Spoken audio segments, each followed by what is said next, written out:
UPSC के interview में उस कैंडिडेट से पूछा गया, क्या आपको वाकई में लगता है कि आप में दम है कि हमें आपको सिलेक्ट करना चाहिए? अब सामने से आपसे यह पूछा जा रहा है और आप इंटरव्यू देने के लिए बैठे हुए हैं, क्या बोलेंगे आप इसमें? तो उसका जवाब सुनिएगा, सर ये फर्क नहीं पड़ता मुझे क्या लगता है, फर्क यह पड़ता है कि आप सबको क्या लगता है। क्या मेरे विचार, क्या मेरा ज्ञान हमारे देश के काम आ पाएगा?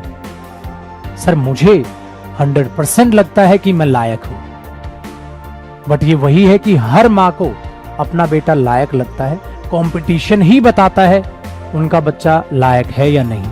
ऐसे ही सर मुझे अपने आप पर आत्मविश्वास है कि हां मैं अपने देश के लिए कुछ बेहतर कर जाऊंगा, मैं अपने देश के लिए बेहतर कर सकता हूं। मुझ में बहुत सारी पॉजिटिविटी है सर, बहुत सारी मोटिवेशन मेरे अंदर है, सूझबूझ है, मैं कर सकता हूं। बट सर फर्क ये है, क्या आपको वो चीज लगती है? सो मुझे अपने आप पर पूरा का पूरा विश्वास है। ये बच्चे ऐसा जवाब था, ये ऐसा जवाब था कि सामने बैठा हुआ इंसान आपको सिलेक्ट करेगा। क्यों? क्योंकि आप उन पर अपना पॉइंट ऑफ व्यू नहीं थोप रहे, आप कह रहे सर आप पर डिपेंड करता है। इसीलिए कोई जो अच्छा काम हम कर रहे हैं, अरे वो मेरे लिए तो अच्छा है, क्या वो आपके लिए अच्छा है? जब आप सर्विस में जाते हैं तो कोई भी काम आप ये नहीं करते ये मेरे लिए ठीक है कि नहीं है, वो देखा जाता है जनता के लिए ठीक है कि नहीं है। आपको लगता है वो सही है, बट आपको किसी पोस्टिंग कर दी गई, आप किसी ऐसे इलाके में हैं कि उस गांव के लिए आपको तो लगता है ये काम भलाई का है, बट उसे आपको अपने पॉइंट ऑफ व्यू से नहीं देखना, आपको उस पॉइंट ऑफ व्यू से देखना है कि जो गांव के लोग हैं उनके लिए वो स्टेप कैसा रहेगा। आपको उनको भी अपने साथ लेकर चलना है। आप अपना भला करने नहीं गए हैं, आप वहां गांव का भला करने गए। तो इसलिए कहा जाता ना, वो जो जमीन से जुड़ा हुआ इंसान है वही तो सही फैसले ले पाएगा। तो ये चीज बड़े पॉइंट की होती है।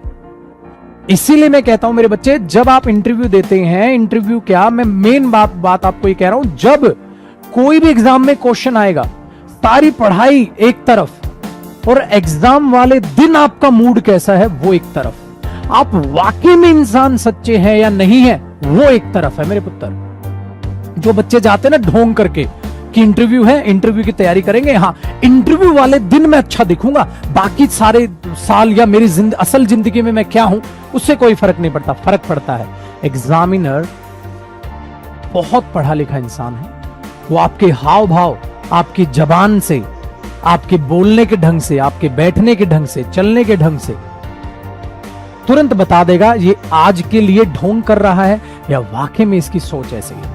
इसलिए याद रखो, लाइफ में आपको भी इंटरव्यू देना है, लाइफ में आपको हर चीज करनी है। अपना नेचर अच्छे इंसान का बनाओ, अच्छे इंसान का ढोंग हर कोई पकड़ लेता है। अगर मैं एक अच्छा शिक्षक हूं तो बेटा मैं एक क्लास में आपको अच्छा शिक्षक नहीं लगूंगा, आपको मैं हर क्लास में अच्छा शिक्षक लगूंगा। खाली डेमो में ढोंग कर देने से अच्छा टीचर नहीं हो जाता है। आपको हर क्लास में एहसास होगा, हाँ सर अच्छे अध्यापक है। इसीलिए जब एक अच्छा ऑफिसर आता है सिलेक्ट होके, तो वो हर दफा जब आप उनसे मिलेंगे तो आपको दिखाई देगा, हाँ ये इंसान ही अच्छा है। एक दिन इंटरव्यू का ढोंग करने से कभी इंटरव्यू आज तक किसी भी कैंडिडेट का नहीं निकला। इसीलिए अपनी फितरत बदलो, अगर बुरी फितरत है उसे अच्छी बनाओ। एक दिन के ढोंग से कुछ नहीं होने वाला मेरे दोस्त, इस बात को दिमाग में बैठाओ। ये सोच लेकर जाओगे, इंटरव्यू निकलेगा। कभी भी इंटरव्यू इसलिए नहीं रखा जाता है कि आप में ज्ञान कितना है, वो बात 30% मैटर करती है, 70% मैटर ये करती है आप इंसान कैसे हैं। ये चेक करने के लिए वहां आपको बुलाया जाता है। अरे आप में नॉलेज है तभी तो यूपीएससी निकला होगा ना, मजाक थोड़ी ना है, हलवा थोड़ी ना है। सो आपका ज्ञान, वहां क्वेश्चन इसलिए पूछे जाते हैं कि आप अंडर प्रेशर भी कहीं ना कहीं सही आंसर दे पा रहे हैं। बट 70% मैटर यह करता है कि वाकई में आप इंसान किस तरीके के हैं, आपका लहजा किस तरीके से है, आप अपने से नीचे दर्जे वाले लोगों को कैसे देखते हैं, ऊपर जो आपसे ऑफिसर्स होंगे, जो रैंक होल्डर्स होंगे, आप उनको कैसे देखते हैं। आप रियल लाइफ में कैसे हैं। ये चीज पॉइंट ऑफ व्यू मैटर करती है। तो अपनी सोच ही बदलो मेरे दोस्त, एक दिन के ढोंग से इंटरव्यू नहीं निकलेगा। और मेरे पुत्र, हर इंसान को कहीं ना कहीं इंटरव्यू फेस करना है, चाहे वो इंटरव्यू जॉब के लिए हो, चाहे वो इंटरव्यू आपके रियल लाइफ।